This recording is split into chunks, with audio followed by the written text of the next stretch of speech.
네, 안녕하세요. 초이쌤 전산회계 초이쌤입니다. 자, 지금부터 2024년도 전산회계 1급, 전산세무 2급 개정세법 강의를 하도록 하겠습니다. 참고로 전산회계 1급은 소득세법은 출제가 되지 않으니 부가치세법만 활용하시면 되고요. 당연히 전산세무 2급은 부가치세와 소득세까지 끝까지 정리를 해 주셔야 됩니다. 자, 우선 부가치세법에 대한 개정 내용을 보도록 하겠습니다. 자, 먼저 1번입니다. 전자세원계산서와 전자계산서의 발급인데, 자, 우리가 전자세원계산서하고 전자계산서는 여러분도 아시겠지만은 법인기업은 무조건 의무적으로 발행을 해야 되는 거죠. 근데 개인사업자의 경우에는 이제 의무가 아니라 그 대상이 있다고 했죠. 그 대상이 바로 뭐다? 직전 연도의 사업장별 공급가액의 합계액이 얼마? 1억 원 이상인 개인사업자죠. 그래서 공급가액이 직전 연도에 1억 이상이면은 이분들은 무조건 전자세원계산서와 계산서를 의무적으로 발급을 해야 됩니다. 자, 그런데 이번 연도에는 이제 개정 내용이 들어온 게 하나 있는데, 쌤이 작년 개정 강의 때 아마 이 내용을 언급을 했을 거예요. 그쵸? 2024년도 7월 1일부터는요, 얼마? 8천만 원 이상인 개인 사업자도 당연히 이제 의무적으로 발급을 해야 됩니다. 그래서 바뀐 내용에 대해서 쌤이 이렇게 프린터에다가 파란 색깔 굵은 글씨로 이렇게 체크를 해놓았기 때문에 이 부분을 여러분들이 반드시 암기를 하셔야 되고요. 이러한 부분은 이번 연도에 시험 문제로 출제가 될 수가 있다. 특히 얘는 24년도 7월 1일부터이기 때문에 당연히 1회차나 2회차 시험 때는 거의 안 나오겠죠. 그러니까 상반기 시험에는 거의 안 나오겠죠. 왜냐하면은 상반기 시험이 보통 이제 4월달, 6월달 정도에 물려있기 때문에 그때 시험에는 이 내용이 안 나올 거예요. 하지만은 이제 7월 1일 이후부터 치는 시험에 대해서는 이런 내용들이 이론 문제로 나올 수가 있다. 그렇기 때문에 반드시 암기를 하셔야 됩니다. 다음은 2번입니다. 매입자 발행 세원계산서 발행 신청 기한이 확대가 되었습니다. 자, 여러분, 매입자 발행 세원계산서가 뭐죠? 내가 매입세 공제를 받으려면은 그쵸? 세원계산서를 받아와야 되는데 물건을 구입한 상대 거래처가 나에게 세원계산서 발행을 해주지 않는 거예요. 세원계산서를 발행을 해줘야만 내가 매입세 공제가 되는데 발행을 안 해주는 거야. 그 이유가 뭔가 하면은 뭐 상대 거래처의 회사가 뭐 부도가 났다든지 폐업을 했다든지 또는 뭐다 대표가 뭐 전화도 안 받아. 그쵸? 이런 경우에는 내가 세원계산서를 받고 싶어도 받을 수가 없다는 얘기죠. 그럼 어떻게 하면 된다? 국세청에다가 얘기를 해가지고 매입자 스스로 세원계산서를 발행해서 매입세 공제를 받을 수가 있다. 그런 얘기죠. 맞습니까? 자, 그러면 이제 이 거래 사실의 확인은 어떻게 된다? 신청을 해야 되겠죠. 맞죠? 신청을 해야 되는데 이는 공급 시기가 속하는 과세기간의 종료일이 있다면은 그날로부터 몇 개월, 6개월 이내에 반드시 신청을 해야 돼요. 나 이러한 거래가 있었기 때문에 내가 세원계산서를 발행하겠다. 그쵸? 매입세 공제를 인정해 달라고 신청을 해야 돼요. 그게 6개월이었는데 이게 몇 개월로? 이제는 개월이 아니고요. 1년 이내로 바뀌었습니다. 그러니까 그 발행 신청의 기한이 좀 더 연장되었다는 얘기죠. 그렇죠? 그래서 종전에는 6개월이었지만 이제는 1년 이내에 그렇죠. 신청을 할 수가 있다. 그래서 1년 이내를 여러분들이 꼭 기억을 하셔야 됩니다.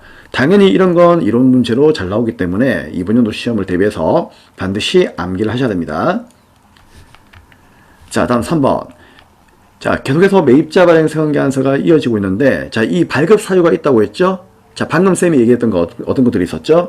그렇죠. 사업자가 부도가 되었거나, 폐업이 되었거나, 또는 공급계약이 해제가 되었거나, 변경이 되었음에도 불구하고, 세원계산서 발급을 해주지 않는다는 얘기죠. 그렇죠. 그러니까 이런 경우에는 거의 뭐 발행을 해달라고 해도, 회사가 지금 거의 뭐 망하기 일부 직전이니까, 거의 업무가 제대로 이루어지지가 않겠죠. 그렇죠? 그렇기 때문에 매입자가 발급을 하면 된다. 자, 그런데 이 사유가 좀 더 추가가 되었죠. 자, 추가된 게 어떤 게 있는가 하면은 일단 기존 거는 종전 그대로 가되 추가된 내용은 바로 이 부분입니다. 자, 읽어볼까요? 공급 시기 이후에 사업자의 주소나 거소를 국외로 이전하거나 행방불명되었다는 얘기죠. 사업자가 아무런 말도 없이 뭐예요? 그렇죠? 뭐 국외로 막 이렇게 뭐 이민 가거나 또는 연락이 안 돼. 그쵸? 한마디로 뭐죠? 행방불명되었다는 얘기죠. 그리고 이와 유사한 사유가 발생된다면은 그러한 경우에도 뭐다? 당연히 발급 사유가 될 수가 있다. 자, 이러한 내용들은 예전에는 뭐다? 조문이 없었지만은 이제는 어떻게 했다? 예, 그 조문에다가 이제 문명화했기 때문에, 그쵸? 명문화했기 때문에, 죄송합니다. 명문화했기 때문에 이제 이러한 내용들도 이제 발급 사유가 될 수가 있다. 자, 그래서 이러한 내용도 당연히 말문제로 나올 수가 있는 겁니다. 자, 이제 네 번째입니다. 우리 신용카드 매출전표 등을 발급하게 되면은 개인 사업자의 경우에는 이제 발급세액 공제가 되잖아요. 그쵸? 그 발급세액 공제가 이제 발급 금액이라든지 결제 금액의 몇 퍼센트? 1.3%였죠? 그쵸? 한도는 연간 뭐다? 1,000만 원인데, 이게 원래는 이제 2023년도까지만 하고 폐지를 하려고 했어요. 하려고 했는데, 이게 어떻게 되었다? 네, 26년까지 연장되었다. 그 얘기예요. 연장되었기 때문에, 그냥 여러분들 간단하게 기존에 공부하던 내용 그대로 그냥 공부하시면 됩니다. 아시겠죠? 그래서 이 내용은 볼 필요 없고, 그냥 연장되었다는 것만 알면 되기 때문에 똑같은 내용이다. 자, 그 다음에 이제 5번입니다. 자, 의제매입세액 공제 특례 연장인데, 원래 의제매입세액 공제율은 우리 전산회계 1급 같은 경우에는 잘 안 물어보죠. 그렇기 때문에 조금 관심이 없을 건데, 전산세무 2급의 경우에는 이제 물어본단 말이에요. 또 이걸 알아야만 여러분들이 그 문제를 풀 수 있는 거죠. 자, 똑같습니다. 좀 전에 이제 우리가 배웠던 내용 중에서 음식업점 같은 경우 있죠. 자, 이런 경우에는 원래 원칙은 법인과 개인이 106분의 6, 108분의 8인데 요즘 너무나 개인 사업자가 어렵기 때문에 음식업을 하는 개인 사업자들의 경우에는 이제 연간 과표가 2억 이하일 때, 아시겠죠? 2억 이하일 때는 어떻게 한다? 네, 109분의 9까지를 공제해 주겠다. 그러니까 108분의 8에서 109분의 9까지 늘어났으니까 좀 더 많이 공제해 주는 거죠. 과표 2억 이하는 너무나 힘드니까. 그쵸? 이게 원래는 12월 이번 연도가 아니죠. 죄송합니다. 23년도 12월 말일까지 적용하고 끝을 내려고 했는데 이걸 어떻게 한다? 25년까지 연장하겠다. 그런 얘기예요. 그래서 기존에 배운 내용 그대로 그냥 가져가면 되는 거지 뭐 크게 어려운 내용은 없습니다. 자, 공제 한도. 자, 이 공제 한도율이 이제 좀 있으면 바뀔 건데, 참고로 이 공제 한도율은 법인 사업자가 50%였고, 개인 사업자가 55에서 75였는데, 이게 이제 2023년도 12월 말까지만 시행을 하고, 바꾸려고 했어요. 바꾸려고 했는데, 2026년 12월 말까지 적용하기로 했습니다. 결국은 뭐다? 작년이나 지금이나 똑같기 때문에, 그냥 배운 그대로를 가져가시면 되는 겁니다. 그래서 크게 뭐, 중요한 내용은 아니고 기존에 알고 있던 내용을 그냥 그대로 가지고 가시면 된다 그 얘기예요. 아시겠죠? 자, 6번 전자승계안서 발급 및 전송에 대한 세액공제. 자, 우리 법인 사업자들 말고 그렇죠? 개인 사업자. 법인 사업자는 전자승계안서 발급 세액공제가 안 됩니다. 그렇죠? 근데 개인 사업자는 되잖아요. 맞습니까? 근데 되는 그런 이제 범위가 어떤 범위였습니까? 자, 이게 나와 있죠? 직전 연도, 그러니까 전년도에 사업장별 재원화 용역의 공급가액이면 매출액이죠? 그렇죠? 그 매출액이 이제 뭐다? 면세 사업을 같이 하고 있다면요. 면세 사업도 다 포함하는 거야. 해가지고, 아무튼 우리가 연간 3억 원 정도의 매출이 발생했다. 그럼 어떻게 한다? 3억 원 이상은 아니고요. 3억 원 뭐다? 미만이죠. 죄송합니다. 3억 원 이하가 아니고 3억 원 미만이에요. 미만인 개인 사업자에 대해서는 어떻게 한다? 그렇죠. 전자승계안서를 발급하게 되면은 건당 200원만큼을 이제 세액 공제를 해주겠다는 얘기죠. 대신에 한도는 있습니다. 연간 얼마? 100만 원까지 한도. 작년에 우리가 공부를 했던 내용이죠. 근데 이 내용을 그대로 여러분들이 그냥 가져오시면 돼요. 24년도에도 그대로 네, 이 규정을 따릅니다. 다만 여기에서 한 가지가 이제 확대된 범위가 있어요. 그게 뭐였다? 작년에는 신규 사업자는 이제 적용 제외였죠. 근데 이번 2024년도부터는 뭐다? 네, 신규 사업자도 포함을 하겠답니다. 그렇죠? 신규 사업자의 이제 어떤 그 불만이 있었던 거지. 아니, 우리는 이번에 새롭게 사업을 하는 건데 우리는 직전 연도가 없지 않느냐. 근데 우리가 뭐다? 개인 사업자이기 때문에 어려울 수 있다는 얘기죠. 그러니까 어려운 개인 사업자니까 신규 사업자들의 경우에도 어떻게 한다? 포함을 해서 연간 100만 원 한도로 해서 건당 200원의 세액 공제를 추가적으로 해주겠다는 얘기죠. 그래서 원래는 신규 사업자는 안 되었는데 이제는 신규 사업자도 포함을 해주겠다. 자, 이런 내용들 말문제 나올 수 있으니까 꼭 확인하셔야 됩니다. 자, 다음 7번. 이제 면세 항목을 좀 볼 건데요. 우리 면세 항목에서 이제 반려동물에 관한 내용을 좀 볼 건데, 뭐 그렇게 좀 중요한 내용은 아니었습니다. 그쵸? 근데 이게 좀 지엽적인 내용으로 나오는 바람에, 혹시라도 말 문제로 나온다면은 여러분들이, 조금 이제, 참고를 해서 또 시험 문제를 대비해야 되지 않겠느냐는 그런 생각이 들어요. 자, 일단 현행법상 국민기초생활보장법에 따른 기초생활수급자가 이제 반려동물을 기르고 있다는 얘기죠. 그럼 반려동물을 기르게 되면은 어떤 그 진료 용역이라든지 질병 예방비에 대해서 이제 면세를 적용해 주었다 그런 얘기죠. 자, 그런데 여기에서 조금 더 범위가 확대가 되었습니다. 어떻게 확대가 되는가 하면은 이제 진료 용역과 예방비 말고 이제 치료비가 있다는 얘기죠. 치료비는 예방이라든지 이런 범위하고는 좀 달라요. 아시겠죠? 치료비는 말 그대로 뭐다? 어떤 이제 치료를 위해 가지고 쓰는 비용인데, 이게 원래는 면세가 안 되었죠. 과세였죠. 과세였는데, 빈번하게 발생하는 것들. 그러니까 반려동물에 대해서 어떤 좀 빈번하게 발생되는 그런 질병들이 있겠죠. 뭐, 가장 이제, 심한 게 뭐가 있죠? 제가 이제 본 바로는 이제 위장염 이런 거 있잖아요. 굽하는 거. 그쵸? 또는 뭐 아토피. 자, 이런 이제 부분들. 또는 설사, 그리고 이제 MRI 부터 해서 뭐 엑스레이 같은 거 있죠. 그런 이제 영상 촬영까지 이제 100대 항목을 만들어 놓고 이 100대 항목에 들어오는 거에 대해서는 어떻게 한다? 부가세를 면제해 주겠다는 얘기죠. 원래는 과세를 했던 거였는데 이제는 면제해 주겠다는 얘기예요. 그래서 치료비 100대 항목 이 부분은 법령에 나와 있는데 이걸 다 외울 수는 없어요. 외울 수는 없지만은 뭐 이 정도까지는 있다는 것을 여러분들이 알고 계시면 되는 겁니다. 그럼 말 문제는 뭐다? 뭐 치료비 항목에 대해서는 일부 면세를 적용하고 있다. 이렇게 알면 되겠죠. 네, 정리해 주시고요. 자, 이제 8번입니다. 자, 8번은 이제 면세 기한의 연장이라고 되어 있는데, 자, 이게 어떤 내용인가 하면은, 잠시 밑으로 좀 볼게요. 자, 우리 현행법상 여기 두 가지의 내용이 있는데, 커피나 코코아도는 잠시 후에 얘기를 좀 드리고요. 밑에 있는 요 내용을 좀 볼게요. 우리 김치나 된장이나 간장이나 젓갈 있죠. 자, 이런 것들은 면세입니까? 과세입니까? 면세죠. 왜 면세입니까? 얘네들은 이제 단순 가공이잖아요. 그렇죠? 단순 가공 이제 식료품들은 면세가 적용된다는 거 다들 알고 있죠. 그래서 김치나 된장이나 간장 젓갈은 원래 단순 가공이기 때문에 우리 국민들의 밥상 위에 올라가는 거기 때문에 당연히 얘들은 뭐다? 면세예요.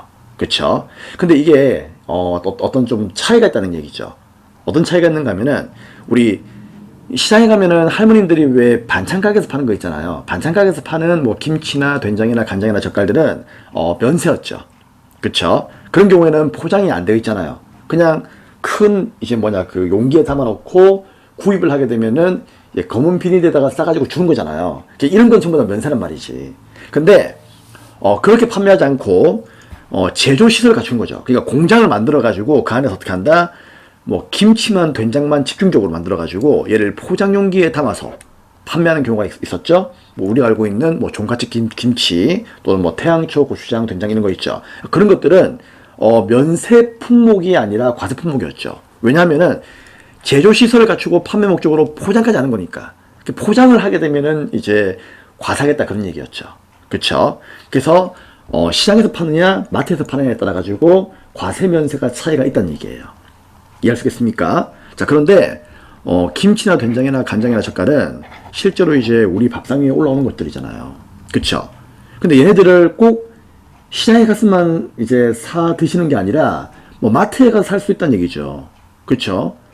근데 단지 뭐다? 포장을 예쁘게 했다는 그 이유만으로 얘네들을 과세하니까 아무래도 좀 불만이 있는 거지, 국민들 입장에서는. 그쵸? 비싸니까. 또 얘네들 같은 경우에는 참고로 이제 우리 밥상 위에 반찬거리로 올라오는 것들이기 때문에 아무래도 뭐다 얘네들도 좀 면세를 해줘야 되는 게 아니냐 그런 이제 불만이 좀 있다 보니까 한시적으로 이제 과세를 하지 않고 면세를 해준 것이 있다 그런 얘기죠. 그래서 그 내용이 23년도 12월 말까지 면세를 하기로 했죠. 그리고 나서 이제 더 이상은 이제 안 되겠다, 과세를 해야 되겠다. 그래서 24년도부터 과세를 하려고 했는데 요즘 이제 물가도 많이 올라가고 하니까 이 내용을 어떻게 했다? 좀 더 연장을 했다 그런 얘기예요. 아시겠죠? 그래서 이제 김치, 된장, 간장, 젓갈은 포장을 뭐 해서 파느냐 하지 않느냐 관계없이 일단 뭐다 그냥 그대로 면세로 알고 계시면 되는 겁니다. 자, 그리고 이제 커피나 코코아도 같은 경우에도 우리나라에서 나는 게 아니죠. 보통 수입을 하는 건데 이러한 경우에도 원래는 과세입니다. 커피, 코코아도는 과세예요. 하지만 얘네들도 어떻게 한다? 한시적으로 면세해 줬는데 그게 23년도 12월 말일부로 끝이 나려고 했어요. 나려고 했는데 24년도에도 계속해서 어떻게 한다? 연장을 해주겠다. 그래서 그냥 연장해 주겠다 그 얘기입니다. 그래서 계속 면세하겠다는 얘기예요. 자, 근데 이걸 어떻게 한다? 25년도 12월 말까지 연장한다 그런 얘기예요. 그렇기 때문에 그대로 얘네들은 면세 품목에 해당이 되는구나라고 알고 계시면 되겠습니다. 자, 정리 잘 해주시고요. 이제 8번입니다. 자, 면세기한의 연장이라고 되어 있는데, 자, 이게 무슨 말이냐. 자, 잠시 현행법을 좀 보겠습니다. 자, 우리 커피라든지 코코아도 알고 있죠. 우리나라에서는 커피나 코코아도를 거의 100% 해외에서 수입을 하잖아요. 그쵸? 근데 얘네들이 있잖아요. 실제로 이제 과세 품목입니다. 그쵸? 면세 품목이 아니에요. 과세 품목이었는데, 워낙 이제 모든 국민들이 커피를 즐겨 마시다 보니까 이제 23년도 12월 말까지만 면세를 하고 그 이후에는 뭐다? 다시 과세를 하려고 했어요. 그쵸? 근데 어떻게 하겠다? 2년 더 연장해가지고 25년도 12월 말까지 계속 면세하고 그 이후에 과세하겠다라고 이렇게 개정이 되었습니다. 그러니까 알고 계시는 내용 그냥 그대로 그냥 연장되었다고 생각하시면 되는 거예요. 자, 근데 얘만 연장된 게 아니고 이제 이것도 연장되었죠. 김치, 된장, 간장, 젓갈. 그쵸? 아니 쌤, 김치, 된장, 간장, 젓갈은 원래 면세잖아요. 그쵸? 맞아요. 왜요? 얘네들은 단순 가공이죠. 근데 차이가 있습니다. 단순 가공이라도 김치, 된장, 간장, 젓갈을 어떻게 한다? 포장하지 않고 그냥 시장에서, 그쵸? 할머니가 봉지에 담아주면서 팔아야 돼. 그런 경우만 면세였죠. 근데 김치, 된장, 간장, 젓갈을 그렇게 팔지 않고 예쁜 용기에 담아가지고 회사의 로고를 붙여서 이렇게 판매하는 경우, 즉 어떤 경우입니까? 전문적인 제조 시설을 갖추고 판매 목적으로 포장하는 그런 이제 업체들, 그런 업체들이 생산하는 김치나 된장이나 간장이나 젓갈은 예외적으로 과세였단 말이에요. 그쵸? 근데 이걸 어떻게 하겠다? 면세 주겠다. 언제까지? 얘도 23년도 12월 말까지 한시적으로 면세해 주겠다라고 해가지고 이제 물가도 많이 오르고 하니까 이제 국민들의 어떤 그 이제 밥상 위에 올라오는 그런 이제 반찬을 위해 반찬 이제 용으로 많이 쓰이니까 이런 부분에 대해서 어떻게 한다? 면세해 주겠다라고 했단 말이에요. 근데 얘는 원래 과세이기 때문에 24년도 1월 1일부터 과세하려고 했지만은 다시 얘도 어떻게 한다? 2년 더 연장해가지고 25년도 12월 말까지 계속 면세를 하겠다 그 얘기입니다. 그래서 이 내용이 그냥 그대로 여기 오는 거니까 그냥 여러분들이 아 연장되었구나 이 정도의 내용만 감을 잡으시면 되는 거예요. 그쵸? 자, 참고하시면 되고요. 자, 9번입니다. 공급시기의 특례 중 세원계한서를 발행하는 경우, 자, 어떤 내용인가 하면은, 자, 우리 대가의 수령 여부와 무관하게 발급한 날을 공급시기로 보는 경우가 있었죠. 그러니까 돈을 주었던 받았던 이게 중요한 게 아니고 세원계한서를 발행하기만 하면은 그날이 뭐다 그냥 공급시기가 된다 라고 이렇게 보는 경우가 있었는데 주로 누가 있었죠? 장기할부 또는 뭐다 재원화 용역에 계속적 공급이 있었죠. 그쵸? 근데 한 가지가 더 추가가 되었다는 얘기죠. 자, 어떤 내용이냐? 자, 여기 있네요. 외국 항행 용역. 그쵸? 외국 항행 발음도 안 된다. 외국 항행 용역의 공급 중에서 공급으로서 자, 어떤 경우죠? 선화증권. 선화증권은 우리가 무역거래할 때 그 물품을 찾아갈 수 있는 그런 확인서죠. 그쵸? 자, 그런 서류가 있는데 그 서류에 의해서 거래 사실만 확인된다면은 어떻게 하겠다? 세원계한서를 발행하는 그 날짜가 그렇죠. 공급시기가 되겠다 그런 얘기예요.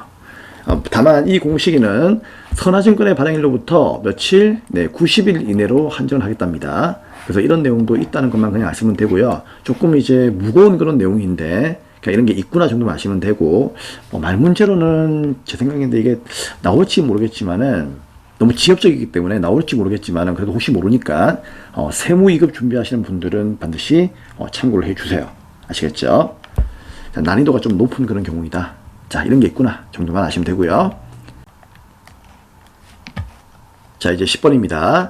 간이가스자의 기준 상량인데 자, 이게 어떤 내용인가 하면은 우리 직전 연도의 공급대가라고 하는 것은 공급가액과 부가가치세를 더한 거잖아요. 그쵸? 그 금액이 원래 얼마였습니까? 네, 8천만 원 미만인 개인 사업자 법인 사업자는 안 되죠. 개인 사업자가 간이가세자가 될 수가 있다. 아무튼 그 기준이 공급 대가로 봤을 때는 8천만 원이었잖아요. 그쵸? 그러니까 이걸 좀 더 올리겠다 말은 나왔는데 뭐 확실하게 이제 보도가 된 적은 없었는데 마침 쌤이 이 개정세법 강의를 녹화하는 그 날짜에 신문에서 보도가 되었습니다. 얘를 이제 어떻게 한다? 1억 400으로 이제 확정을 짓겠다. 그래서 얘를 시행령으로, 그쵸? 시행령으로 7월 1일부터 적용하겠다라고 이렇게 보도가 나왔습니다. 그래서 그 내용을 쌤이 지금 바로 실어서 여러분께 알려드리는 거예요. 아시겠죠? 그래서 조금 이제 책이 일찍 시중에 출판된 책들은요, 아직까지 아마 8천만 원이라고 되어 있을 거예요. 그쵸? 자, 그런 책을 이제 24년도에 구입했다 할지라도 그렇게 되어 있으니까 걔를 어떻게 한다? 체크를 해서 얘를 이제 7월 1일부터는 1억 400으로 바뀌는구나. 그렇게 이제 체크를 해 놓으시면 됩니다. 근데 이 내용이 보도가 되었지만 정확한 내용은 또 쌤이 나중에 7월 1일쯤에 가서 한 번 더 카페에다가 공지를 띄울게요.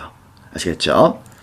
자, 그래서 2024년도에 시험을 치시는 분들 중에서 6월 말까지는 8천으로 그냥 공부하시면 되고요. 그쵸? 7월 1일부터는 뭐다? 이제 1억 400으로 공부를 해야 될 것이다. 라고 참고를 하시고, 자, 7월 1일 날 쌤이 공지를 한 번 더 해드리도록 하겠습니다.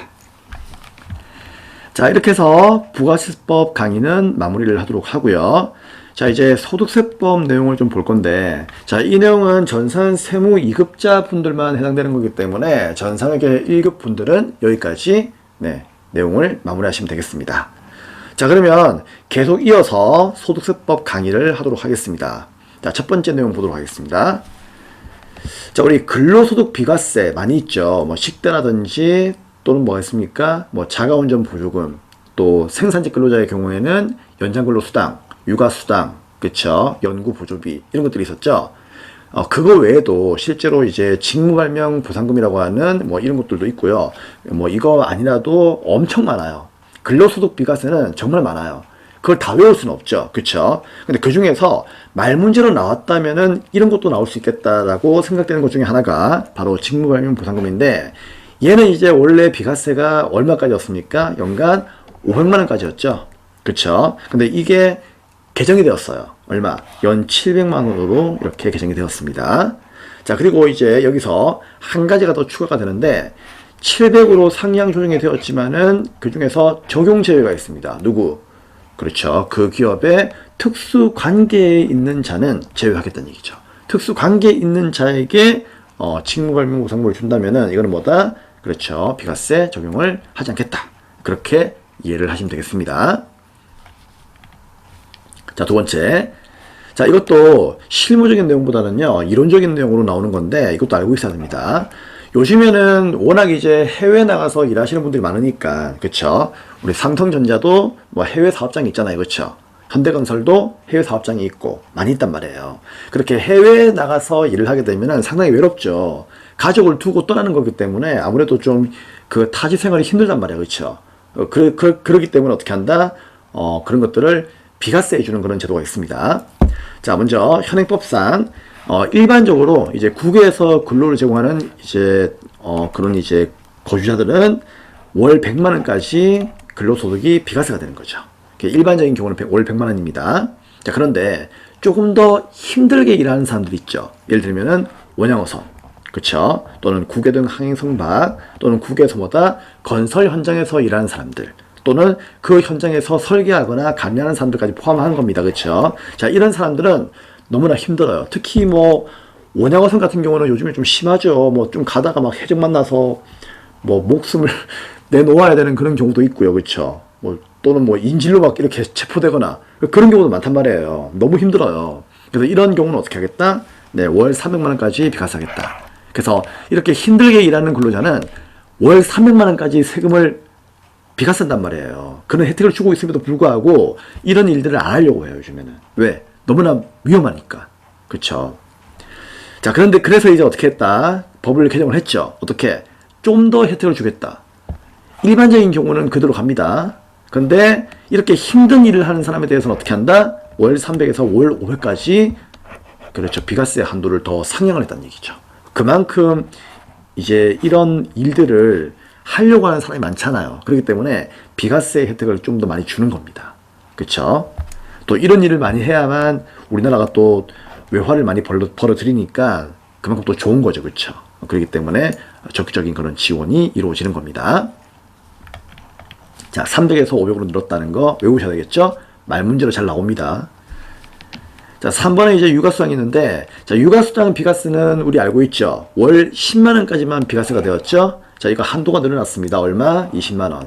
전산에 입력할 때는 어차피 전산이 알아서 해주기 때문에 크게 문제가 없지만은, 이론적인 시험 문제로는 나올 수가 있기 때문에 꼭 암기하셔야 돼요. 말 문제 대비를 하셔야 됩니다. 자, 네 번째. 장기주택 저당 차입금 이자 상환액의 소득공제 확대인데, 자, 이거는 솔직히 우리 시험 문제에서 잘 나오진 않아요. 네, 이론 문제로 나오기에는 조금 이제 한계가 있어요. 너무 어렵고 좀 지엽적인 내용이기 때문에. 그래서 이런 한도가 좀 바뀌었다는 거예요. 그래서 장기주택 저당 차입금은 한마디로 뭡니까? 주택담보대출이죠. 그런 경우에는 이제 이자만 소득공제가 되잖아요. 근데 전세대출이 뭐였죠? 주택 자금 차입금 상환 원리금이었죠. 걔는 원금하고 이자가 다 되는 건데 얘는 이자만 되는 거죠. 그쵸? 아무튼 그 이자를 냈을 때 얘도 소득공제가 되는 겁니다. 자, 근데 그 이제 주택 요건이 뭐였습니까? 기준시가가 5억 원 이하였죠. 근데 이 주택 요건이 늘어났습니다. 얼마로? 6억 원 이하로 늘어났습니다. 그래서 이거 정도만 여러분들은 암기하시면 될 것 같아요. 그리고 이렇게 공제 한도가 늘어난 거 있잖아요. 늘어난 거. 네, 요거는 그냥 이렇게 늘어났구나 정도에 대한 그냥 참고만 하시면 됩니다. 이거 다 못 외워요. 이런 거 물어보는 것도 이상한 거고. 그렇기 때문에 그냥 참고만 하시면 되고요. 대신에 뭐다? 주택 요건은 5억 원에서 6억 원으로 이렇게 늘어났다는 거. 자, 이런 내용들을 좀 참고하시면 되겠습니다. 자, 다음 5번입니다. 자, 주택 청약 종합저축 소득공제 한도가 상향되었습니다. 자, 여러분. 우리 있잖아요. 일반적으로 그 보험사에다가, 보험사가 아니죠. 죄송합니다. 그 은행에다가 그 국민주택 청약저축 같은 거 이렇게 가입하잖아요. 그쵸? 그래서 나중에 이제 왜 아파트 분양받을 때 이 통장 있으면 뭐 1순위가 되고 그런 게 있잖아. 그쵸? 자, 그걸 얘기하는 건데 그 저축이 원래 연 얼마였다? 240만원까지 한도였죠. 그래서 이거 가입하게 되면 항상 어떻게 얘기합니까? 1년이 12개월이니까 240만원 나누기 10 해가지고 한 달에 뭐다? 20만원만 부어라 이렇게 얘기했단 말이야. 그쵸? 근데 이게 있잖아요. 한도가 늘어났어요. 얼마로? 연 300으로. 그러면 여러분도 뭐다? 조금 이제 예, 프리백을 좀 더 올릴 필요가 있겠죠. 그쵸? 네. 그래서 자, 이런 내용들을 참고하시면 되겠다. 자, 240에서 300으로 늘어났습니다. 말 문제 대비하시면 돼요. 자, 다음 6번입니다. 소비액 증가분에 대한 신용카드 소득 공제율이 한시적으로 상향되었습니다. 자, 이게 무슨 내용인가 하면은, 자, 우리가 신용카드나 현금 영수증 쓰게 되면은 그에 대해서 소득 공제가 이루어지죠. 자, 그 내용은 그대로 그냥 변함없이 이어지는 거예요. 단지 뭐다? 소비 증가분에 대해서 10%만큼 더 공제해 주겠다 그 얘기입니다. 자, 이 내용이 추가가 되었는데 뭐 예전에도 시행을 했던 그런 내용이죠. 자, 한도는 연간 100만원까지. 그러면 이 소비 증가분이 뭔가 하면은 작년보다 올해 더 카드를 많이 썼다는 얘기죠. 이해할 수 있겠죠? 그래서 내가 예를 들어서 작년에 신용카드를 1년에 1000만원만큼을 썼는데, 그쵸? 지금은 얼마를 썼다? 1000만원이 아니라 예를 들어 1500을 썼다는 얘기죠. 사용액이 많아졌다는 얘기예요. 왜? 그만큼 물가가 올랐으니까. 그러면은 이 차액을 뭐라고 한다? 소비 증가분이라고 해요. 근데 이 소비 증가분이 이제 중요한 포인트가 하나 있죠. 2024년도에 사용한 금액이 1000만원이면은 여기에서 1000만원 빼는 게 아니고요. 그 1000만원의 105%예요. 그쵸? 105%이기 때문에 이 1000만원에서 105%를 곱해가지고 나온 그 금액을 빼야 되는 겁니다. 그럼 그렇게 나온 금액이 뭐가 된다? 소비 증가분이 되는 거예요. 그럼 그 증가분에 대해서 10%만큼을 좀 더 소득 공제해 주겠다 그 얘기입니다. 아시겠습니까?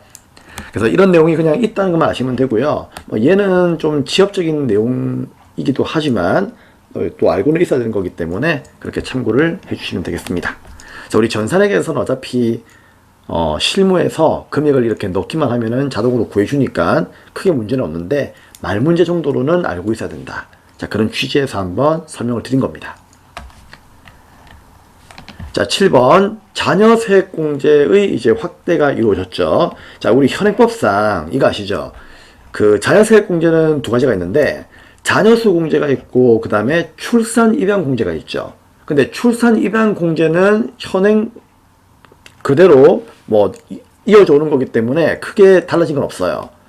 뭐가 달라졌다? 자녀수 공제가 달라졌습니다. 그럼 이 자녀수 공제는 어떻게 달라졌느냐? 자, 이게 기본 공제 대상의 자녀에 대해서 한 명인 경우에는 5만 원만큼을 세액 공제 주었고, 두 명은 30만 원. 기억나시죠? 3명 이상의 경우에는요, 30만 원 일단 공제 주고, 그 두 명을 초과한다면은 초과하는 그 한 명당 30만 원만큼을 공제 준다. 자, 이건 알고 있죠? 자, 근데 여기서 바뀐 건 뭐냐? 첫 번째, 2023년도까지만 하더라도 기본 공제 대상의 자녀는 말 그대로 자녀만 되었어요. 근데 이제는 뭐다? 손자, 손녀까지 다 됩니다.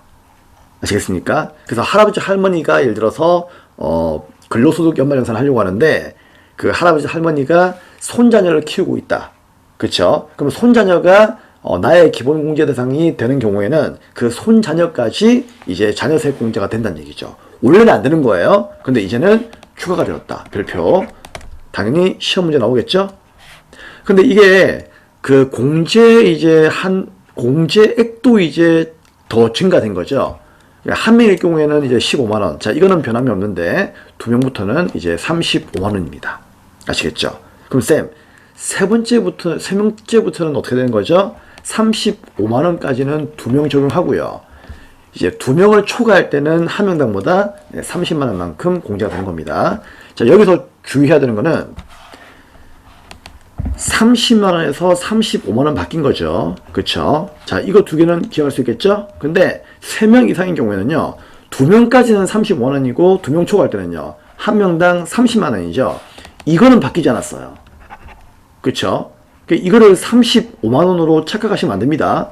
이거는 바뀌지 않았어요. 그래서 이것만 여러분들이 꼭, 암기를 하셔야 되고. 자, 그리고 이제, 방금 쌤이 얘기 드렸지만은, 출산 입양 공제는요, 이거는 그냥 그대로, 기존이나, 지금 개정된 내용이나 똑같이 그냥 이어지는 겁니다. 자, 그래서 출산 입양 공제는 손자녀는 안 됩니다. 아시겠죠? 손자녀 공제는 자녀 수의 공제에서는 되지만은, 그쵸? 출산 입양에서는 손자녀는 포함되지 않습니다. 꼭 기억하세요.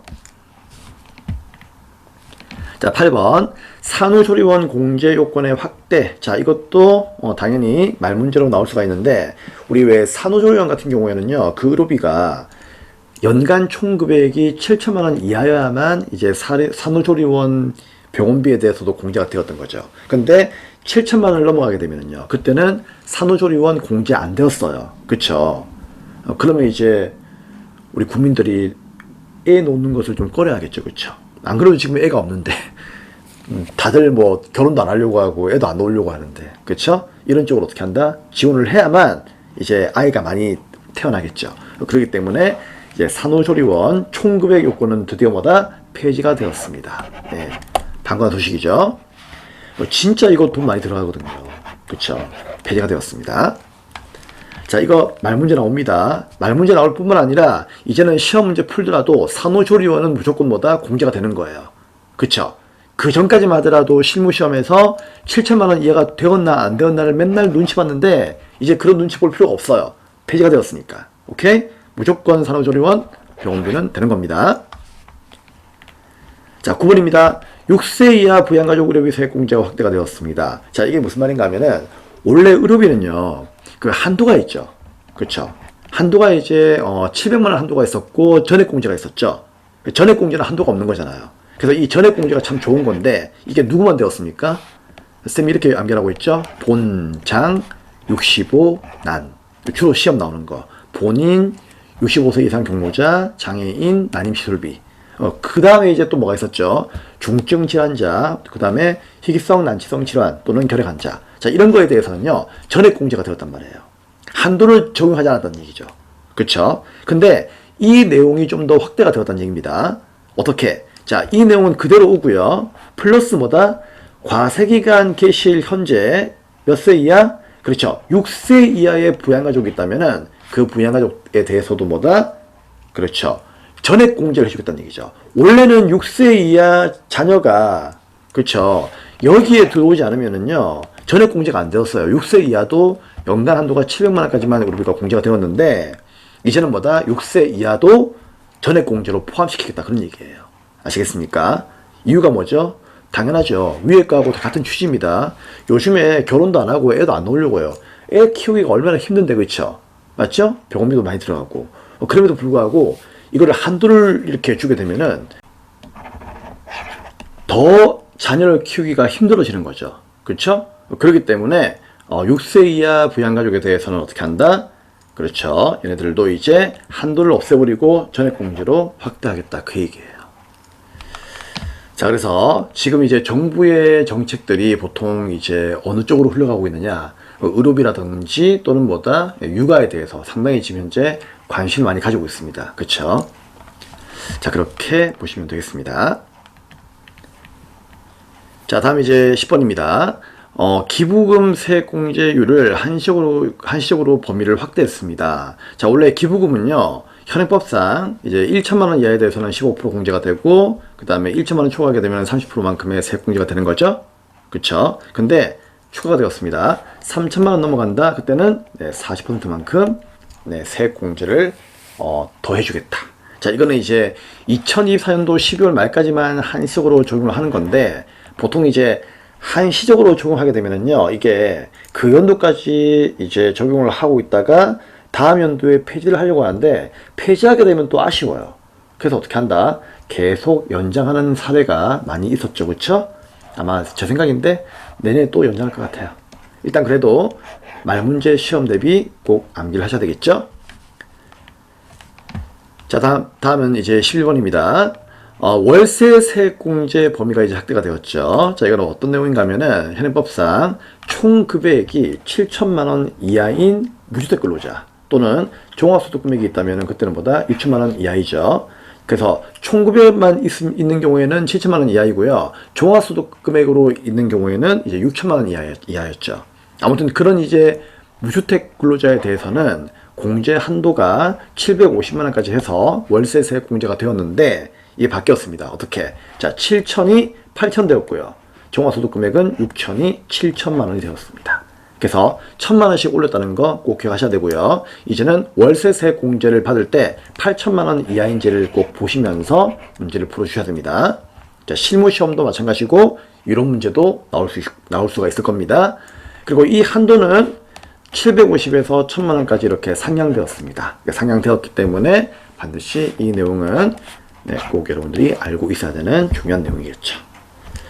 자, 그래서 여기까지가 우리 소득세에서 바뀌어진 이제 개정 내용이었습니다. 자, 여기까지만 참고하시면 되고요. 자, 나머지는 이제 추후에 쌤이 풀어드리는 기출 문제들을 잘 활용하시면서 공부를 하시면 될 것 같습니다. 특히 전산 세무 2급의 경우에는요, 여러분들이 상당히 오래된 내용들의 그런 기출문제를 많이 풀어보시는데, 그러시면 안 돼요. 우리 전산 세무 같은 경우에는 최근의 법령을 기준으로 시험 문제가 출제가 되다 보니까 가급적이면 2년을 넘어가는 그런 기출문제들은 풀지 마세요. 2년 이내에 있는 문제들을 푸는 것이 좋습니다. 자, 이렇게 공부해 주시면 되고요. 자, 이번 한 해 2024년도에도 열심히 공부해서 여러분들이 원하는 자격증 급수까지 꼭 취득을 할 수 있도록 간절히 쌤도 기도하도록 하겠습니다. 정말 수고 많으셨고요. 이상으로 개정세법 강의는 마무리를 하도록 하겠습니다. 감사합니다.